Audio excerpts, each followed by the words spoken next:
right? I was a forecaster trying to predict for the grocery store how many of each I needed to order on a daily, weekly, monthly basis. I would lose my mind if I tried to do it on a spreadsheet. It would not be practical. It would not be possible.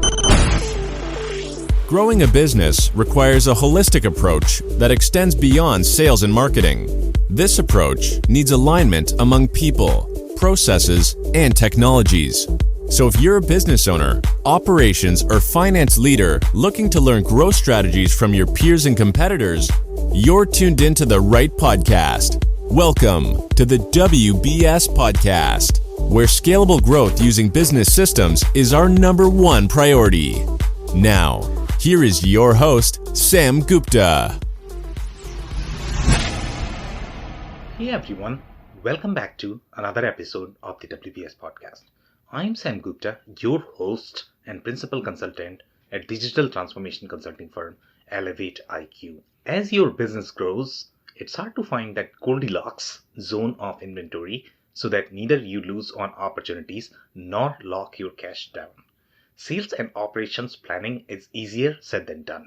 The problem becomes even more complex when you might have a high mix of your products, especially if you might be tracking your KPIs manually or on a spreadsheet. In today's episode, we have our guest Mike Ryan, who discusses how to do sales and operations planning appropriately for a growing business. He also discusses his lessons learned from various KPIs pertaining to sales and operations planning and how to streamline them to maintain appropriate levels of inventory and cash. Finally, he shares his insights into several inflection points of growth for businesses and their needs for proper S&OP systems. Let me introduce Mike to you. Mike Ryan has freed up more than $275 million from inventory across his career, unlocking piles of cash for his clients that are often hiding in plain sight. Besides being an inventory iceberg crusher, Mike is seen as an EBITDA engineer.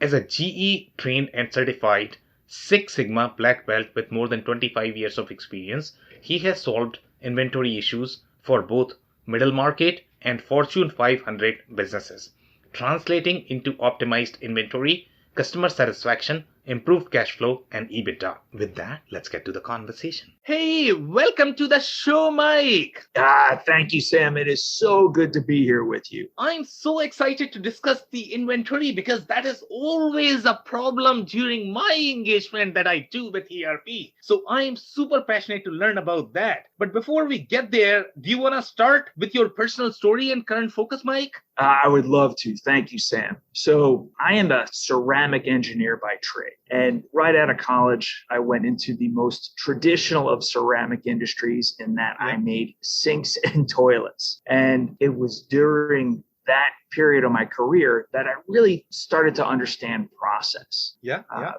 From there, I had an opportunity to join GE Super Abrasives, in which we made industrial diamond. And the way I like to describe it is I went from making a product that everybody needs in toilets to a product that everybody wants with diamonds. And with GE, that's really where I got that Six Sigma training and the idea of having a process that's definable, predictable, and repeatable really got hammered into me. And what I learned is that process is transportable. So when that GE division was sold, I had a decision to make. Do I try and stick around with the business or do I make my own way?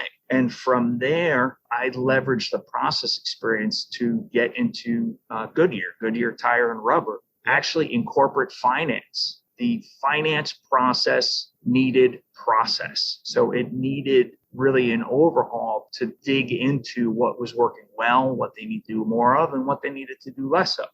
And after a couple of years of that, I said, okay, this is great. I've learned a ton about the business. I've learned a ton about finance, but I want to get back to my roots in manufacturing and supply chain and operations. And it was at that point that I was introduced to sales and operations planning. And the process spoke to me because it had all the functions represented. It had sales, manufacturing, supply chain, procurement, marketing, finance, all sitting around the table, talking at a level to really understand, here's where we want the business to go, set the strategy, and then begin to work in, here are the things we need to do on a regular cadence to keep the business moving. And for me, that was really where I started to get the understanding of how critical inventory was and how inventory tied to cash flow. Yep. So once we got the process to where it was steady state, externally Class A certified sales and operations planning,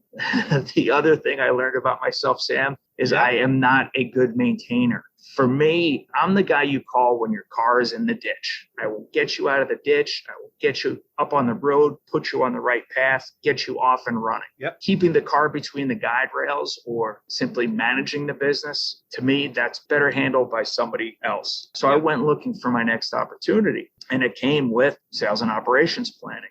A business called Carlisle Brake and Friction was looking to implement the global process. And I said, this literally has my name written all over it. Worked into an interview with the president of the business. He said, you're the right guy for this. And with S&OP, it really coming in under that umbrella, it gave me an opportunity very early to understand the business from stem to stern. Spent a couple years with Carlisle and then went to a small family office-owned business. And it was really then that I realized these corporate big company best practices could absolutely be leveraged in smaller businesses. Yep. And it didn't need 100 people deep worth of resources. It really just needed key representation from each of the functions and having meaningful conversations that were metrics driven to get everybody working together. And from there, that business served the oil and gas industry very, very heavily. And when the oil and gas bubble popped, that business to some extent popped. So I found myself saying, okay, I can put my I can put my fate in the hands of others, or I can figure out and make my own way, because I realized I had something to give, especially for those middle market businesses, those businesses that weren't publicly traded, who weren't on the stock exchange, but made up of regular, good people that may not have that exposure to these best practices. And Sam, how I got to inventory was I printed out 20 years worth of resumes and I looked for the common themes and common threads. One of them was Six Sigma and lean, continuous improvement. I'm like, okay, but that really I didn't feel like that had a hook. Where as I started digging deeper, I see American Standard, inventory, Goodyear, $200 million worth of inventory, Carlisle, $65 million, and on and on. And I'm like, inventory is the common thread, because to me, inventory is an output, and you can shape that output by understanding the balance between supply and demand. So that for me was how I got into inventory, because I realized that there are so many businesses out there that struggle. Either they've got too much inventory and it kills their cash flow, or they don't have enough of the right inventory at the right time. And then they end up with very, very unhappy, angry, frustrated customers. So to me, it was that natural fit, that natural progression between sales and operations planning as the umbrella and inventory as the link to cash, that I said, this is my mission. I want to go out and help as many businesses I can, not only deliver on their customer needs, but deliver on the needs of the business itself. Okay, amazing. And I could not agree more. Inventory is definitely the heart of the business. And sometimes people say that this conversation is slightly biased,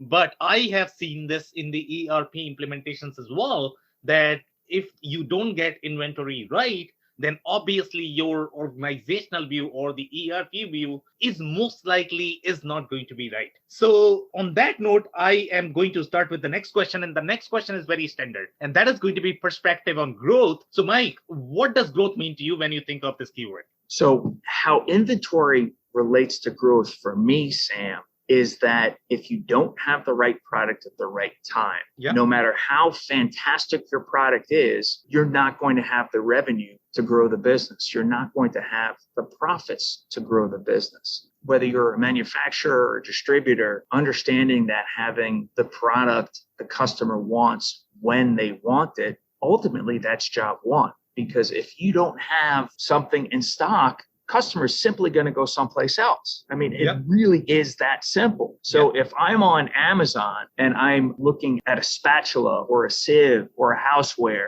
and I go to buy it from company A and they don't have it, I'm just going to go to company B. even if company A has my preferred color, if it's not in stock, right, I'm going to pick the purple one that I know I can get tomorrow. So really, just as quickly as I can tell the story, that's as quick as decisions are made. And if you don't have the right product at the right time, you're not going to have the revenue. And quite frankly, you're not going to have a business. Yeah, I agree. Okay, amazing. So now the next question I'm going to have, Mike, is going to be around the S&OP planning. So I know that, let's say, in the inventory world, and a lot of manufacturers might be familiar with that, right? They might sort of know that what S&OP planning is, but I don't know how many people know to do it well. So touch on what S&OP planning is. That is number one. You can answer this question in the form of any stories that you have seen where the company sort of knew that they were doing the S&OP planning, but the planning wasn't as you would like to do as an S&OP consultant. So tell us what an S&OP planning is, and what are some good ways of doing it, and what are some not so good ways of doing it that you have seen in your experience. So starting with what a good sales and operations planning process is, it begins with the customer. It begins with demand and sales saying, hey, I know my customer. I know how many I can sell. I know how many I need. And then turning around to manufacturing and saying, hey, I need this many of product A, this many product B, this many product C. Manufacturing then saying, I can do that. I can build a supply plan to meet the needs of sales. And then ultimately, it's looking to see financially sales, the top line revenue, manufacturing ultimately creates the bottom line cost. Does that produce the profit that the business needs? So in 30 seconds or less, sales and operations planning takes the needs of sales, the demand, brings it up against the supply that manufacturing provides, and then works with finance to make sure, does it meet the needs of the business? Now, let's start with the S&OP done poorly, because I've got plenty of stories there. That's probably the easier one to tell. I was working with a business where every year they went to a big industry show and touted, hey, we've got this new innovative product. This is what's new. This is the product of the year. And the dealers and the wholesalers and the distributors would put their orders in right at the show and then wait with bated breath for the manufacturer to deliver. And guess what? The manufacturer didn't. It would take 30, 60, 90 days before their first orders would even begin to ship. So what would happen is year after year, have the big annual industry show, dealers would put orders in, knowing that the business was going to let them down. And over time, what happened was this business was losing business to their competition, even though the competition's product weren't as innovated, weren't as on brand for what the market needed. The business was losing revenue simply because they couldn't deliver. So in this case, this happens to be tires, something near and dear to my heart. And coupled with the annual giant auto show is, hey, here's the newest tire technology, the latest, the greatest. And people were excited. They're like, hey, this is what's new. This is going to deliver better form, fit, and function. I know I can sell these. I know the car owners are going to love these. I want these tires. And the way the business was planning, or I should actually be more accurate to say lack of planning, they wouldn't start building these tires until the orders started coming in, which meant they were already late, Sam. They were late at the moment they took that first order. And then what would happen was they would end up with 6 months worth of the old tire and 0 months of the new tire and wondering why profits were down. So what we did was we said, hey, sales and marketing, we know today when the car show is next year, right? We know what the destination is. Let's work backwards and say 6 months prior to launch of this new tire, we need to start burning down, consuming our old inventory and start ramping up and filling the pipeline with the new inventory. So we developed, it was a phase in, phase out process.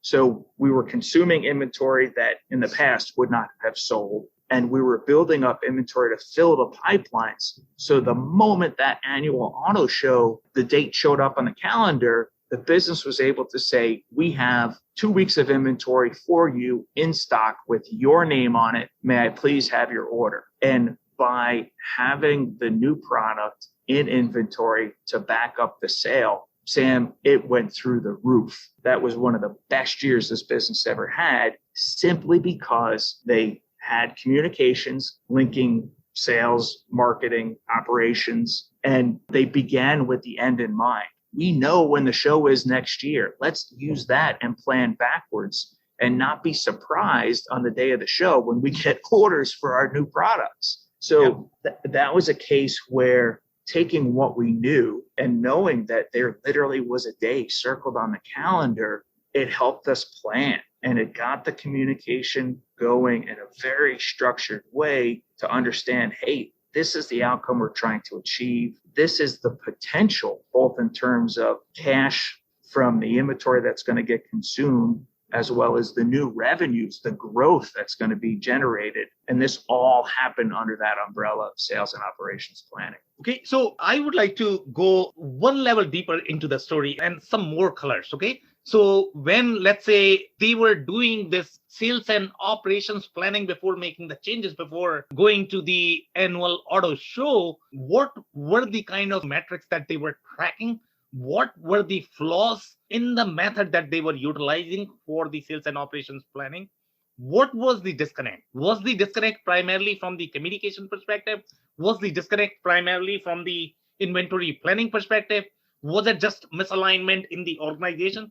So go 1 or 2 level deeper into the story. Put as much color as you can to the story. Can you do that? I can. So initially, this was when the S&OP process was relatively new and not very mature. The 2 metrics that were driving the process, one is on-time delivery, and then the other one was a manufacturing metric of absorption. And sometimes these metrics can align, but most often they don't. So one way to have really high on-time delivery is to have a ton of inventory, is to just literally stuff the pantry with as many pieces, parts, and products as you can. Now, while on-time delivery can be exceptional, if you use that bloated inventory method, your cash flow and your working capital are going to be horrendous. The other driver in this case, manufacturing was looking at absorption. They were looking at utilization. And in that case, manufacturing tries to make as many as possible, as quickly as possible,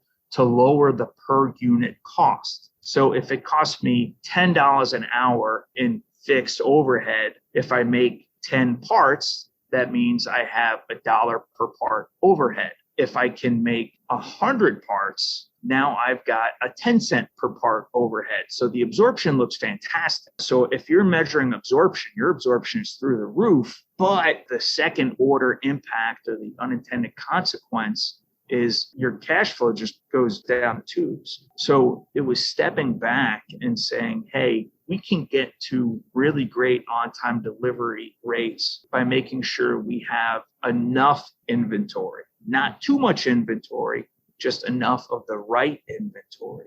And then stepping back from using absorption in manufacturing as the primary driver to a different metric that we called schedule adherence. So if I give you a schedule and that schedule has 5 different items and the quantities for those 5 items, how well did you manufacturing do in hitting that schedule, right? And the goal with the schedule is to make what the schedule says, not too few, not too many. We want you to make what the schedule says. So by shifting the metric from manufacturing absorption to schedule adherence, it really drove the plant to make what sales said they needed and what the customer demand created. So by shifting the metrics a little bit, digging into that second level metric, it really helped the process get in line and make the right stuff at the right time. Okay, amazing. So now we are going to be talking about the 2 terms that you have been speaking a lot, and that is going to be on-time delivery and absorption. And I'm not even sure if all of my audience is going to be familiar with these terms. So can you describe them a bit more? And can you describe how this is going to be applicable in different industries? Okay, so on-time delivery is, do you have the product that the customer wants when they are ready to order it. So if today is Monday and I promise you delivery on Wednesday, if you receive that delivery in Wednesday, then you had 100% on-time delivery. If you did not receive that delivery on Wednesday, then you had 0% on-time delivery. On an individual order level, it's very binary. So let's say on Monday, I had 100 orders that were due to ship. If I ship 95 of those 100 orders out on time, then I have 95% on-time delivery. So it really becomes on-time delivery is a metric. It's a way to measure how well you did what you said you were going to do. So if I make a promise to ship these 100 out on Monday and I ship 95 out on Monday, that means I met 95% of my promise. So that's on-time delivery. With absorption, I really, Sam, especially in the context of S&OP, absorption to me is an indicator that somebody is measuring the wrong things, because absorption is about volume. Absorption is about throughput. It's not about making what's right. It's just about making. So what I prefer is schedule adherence, is how well you, from a manufacturing perspective, how well you did based on what the plan is. So similar to on-time delivery, schedule adherence is a promise. If we think about it as a fast food menu, and I'm at the counter and I say, I need 5 hamburgers, 4 cheeseburgers, 3 French fries, and 2 Cokes. So it's 5 hamburgers, 4 cheeseburgers, 3 French fries, and 2 Cokes. That's my schedule. Now, the kitchen, the manufacturer, if they make 7 hamburgers, 2 cheeseburgers, 6 French fries, and 4 Cokes, they didn't make what was requested. So their schedule adherence would be very, very poor. So if it's 5 hamburgers requested and 4 hamburgers made, right? 4 out of 5 is 80%. They would have 80% schedule adherence on that item. So just like on-time delivery is a promise made versus a promise kept, schedule attainment is that version of a promise made, a promise kept. So how well a manufacturer or the manufacturing operation delivers based on what they said they would deliver, that's schedule adherence. So the better your schedule adherence, it means you're doing a better job making the right parts at the right time. Whether we're talking about tires or machined couplings for the aerospace industry, did you make what you said you were going to make? That's schedule adherence. And then on-time delivery is, did you ship when you said you were going to ship? So that's how those two metrics really dovetail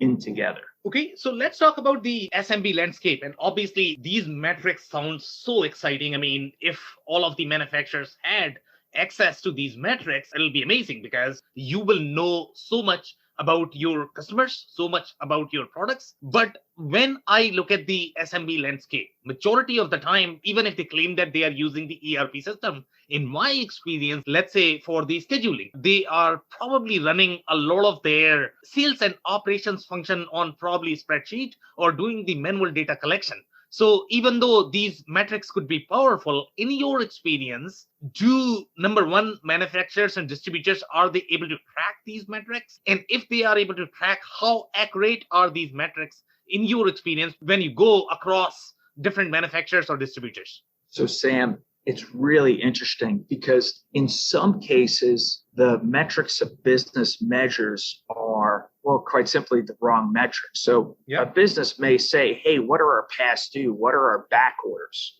Right? How late are we with the customers? That's a horrible metric. If you're using past dues to measure your business, you're measuring the wrong thing. It needs to be, okay, what's our on-time delivery? And on-time delivery, Sam, you can use your ERP to measure it. You can absolutely, as you're starting out, use a spreadsheet. Here's the date I said I was going to ship it. Here's the date I actually shipped it. Did I hit it? Did I miss it? Right? It's very simple. It's a very simple metric. And it's one of those metrics that you literally could start in an Excel spreadsheet, right? It's maybe not sustainable in a spreadsheet, but it's a great way to get started. And having metrics that matter and having everybody understand what they are, even if it's just 2 or 3 critical metrics, right? That's a start. That's a foundation. So if I got into a business and they weren't measuring anything, the two places I would start is what is your on-time delivery? That's the delivery perspective. And then for manufacturing, what I would measure is what's your throughput? Yeah. How many pieces did you put in the shelf? How many pieces did you put into inventory versus how many pieces you need to put in inventory? So I had worked with a manufacturer that makes sunless tanning. It's a cosmetics manufacturer. Yeah. And during their peak season, they needed to put 50,000 units a day on the shelf to support all their customers, all their salons and boutiques. So they knew they needed 50,000 a day. That was the denominator for the manufacturers. And their throughput, their transfers to finished goods, what they put on the shelf, that was the numerator. So anytime they were less than 50,000 units a day, they knew they were going to fall behind. Yeah. Anytime they were above 50,000 units per day, they knew that number one, they were meeting the needs of the business. And number two, they were getting a little bit ahead. So by looking at, from a manufacturing perspective, how many pieces do I need to make a day, whether we're talking about machined couplings or tires or cutting tools or bridge blocks, how many do I need to make a day and how many am I actually making? So those two metrics, right? It's the supply and the delivery of the demand, those two metrics is where I would absolutely recommend a business starts. Okay, so I'm going to touch a little bit on the scheduling part. So majority of the time that I personally have seen, especially in these small to medium sized businesses space, the scheduling is not really as sophisticated as I would like to see from the automation perspective. And they typically have a lot of manual intervention in the process. And when we talk about any planning or decision making, in my experience, the reliability of data or metrics is going to be significantly important. So when I look at these metrics, and let's say if a business is tracking these metrics using a spreadsheet, obviously in case of scheduling, there is going to be a lot of handshake there. In terms of the process collaboration, in terms of the parties involved, you are going to have your production involved, you are going to have your procurement involved, you are probably going to have your finance involved as well. So in your experience, how scalable the process is going to be if they tracked the entire scheduling on the spreadsheet, also the entire sales planning on the spreadsheet? I mean, is it realistic? Are these metrics going to be reliable? Is planning going to be reliable? So, Sam, the more complex a business becomes, the less reliable and sustainable a spreadsheet will be. So if you are a business that has two products, literally you only make two products and it's extremely high volume, yes, you could probably track it on a spreadsheet. Yeah. But once you get into a business, and this is when it's critical to look at what does the business look like? Is it a make to stock business where people order and it's in inventory? Or is it a make to order business where something is not manufactured until an order is received? So that's the first split. Is it a make to stock, make to order? And then even below that, 1 and 2 levels down is what's the relationship between volume and mix? So you may have a business that has 4, 5, 6 different products and they all sell at a relatively high volume, right? So that's a high volume, low mix. Pretty straightforward to plan and track the metrics and have conversations with the sales team and predict financially, okay, if I make this many, it's going to cost me this much. It's going to generate this much revenue. And here's my profit. Pretty clean, pretty predictable. Now, as the number of SKUs, as the number of products grows and the relative volume of each one of those shrinks, so low volume, high mix. So if you imagine a grocery store, everybody shops, everybody eats. So if you were in the grocery store and you're in the cereal aisle and there were 2 cereals to pick from in the entire aisle, that's it, 2 cereals. It would be pretty easy to predict how many of cereal A and how many of cereal B. Now, we go into a supermarket today and literally an entire aisle is full of cereal. You've got healthy cereal, kids cereal, fiber cereal, traditional cereal. There's literally, if I had to guesstimate, there's probably 90 different types of cereal and they each sell in different volumes. If I was a forecaster trying to predict for the grocery store how many of each I needed to order on a daily, weekly, monthly basis, I would lose my mind if I tried to do it on a spreadsheet. It would not be practical. It would not be possible. right? So that's where the strength of the ERP comes in to say, hey, the more complex the business, the more SKUs there are, developing metrics that matter and tracking them on a consistent basis, it's got to be done through an ERP, right? So if you're a small business with 5 SKUs and relatively low volume, yeah, a spreadsheet could suffice. It may not be sustainable in the long term, but it could suffice. Yeah. But if you're a business that does any volume, I would, if I had to draw an imaginary line in the sand, I would say any business that has more than $2 million of revenue and sells more than 10 different parts or products, you need an ERP in some way, shape, or form, because the planning is quickly going to get exponentially that much harder if you try to do it on a spreadsheet. Yeah, in fact, Amici, I was going to have the same comment. When we look at these small to medium-sized businesses, as you mentioned, the example of 2 products, that is very rare. In fact, these small to medium-sized businesses tend to be slightly more complex. If you even look at these startups, they are trying to sell whatever they could in their power. And that actually makes the whole planning and the product planning very complex. I honestly don't know a business that simply sell 1 or 2 products. And typically, the complexity of SKUs is probably going to be slightly more in case of small to medium-sized businesses than in the enterprises, because they tend to plan their products slightly better. And I have seen in the enterprise space where they might have, let's say, just some SKUs just because they have the brand authority, they have the sales authority in the market, and they don't have to sell 5,000 products. They are only selling, let's say, a couple of products, right? Because the product is already proven, the market is already proven. So what is your experience on that? It's really interesting, Sam, in that in some ways, every business is unique. Every business has its unique characteristics and its own really specialized needs. And in other ways, ultimately, whether you're a manufacturer or distributor, right, you buy something, you transform it, you add value, and then you sell it. Right. So we're at 100, if we're flying in an airplane, 42,000 feet, businesses all look the same. Yeah. And it's really understanding. And that's where I look at it. It's really understanding, hey, what are the basic needs of the business? How can we meet those needs? And how can we scale the solution as the business grows? I don't want to have a solution for $1 million business and then put a solution in when that business hits 3 million and put a new solution in when it hits 10 million, right? I want to have a solution that scales. And when we look at sales and operations planning process, I've done it in $20 million businesses and I've done it in $2 billion businesses. Yeah. The process scales. And as the process scales, yes, there's more resources and more technology that's required.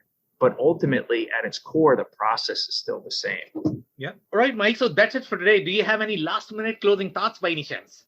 For me, I look at inventory like the story of Goldilocks and the 3 bears. And Goldilocks went in and this porridge was too hot and this porridge was too cold. Okay. From inventory perspective, it's, do I have too much inventory and it's going to kill my cash flow? Yep. Or do I have too little inventory where my customers are going to hate me and they're going to take their business somewhere else? So finding that Goldilocks zone of just right, that's something that sales and operations planning process really, for me, that's the goal. I want to have just the right amount. It means my customers are happy, cash is flowing, the business is profitable, and I can grow my business. Yeah, and my personal takeaway from this conversation is going to be the Goldilocks is not just from the inventory perspective. That is going to be the Goldilocks for your growth, also for your business. On that note, Mike, I want to thank you for your time. This has been a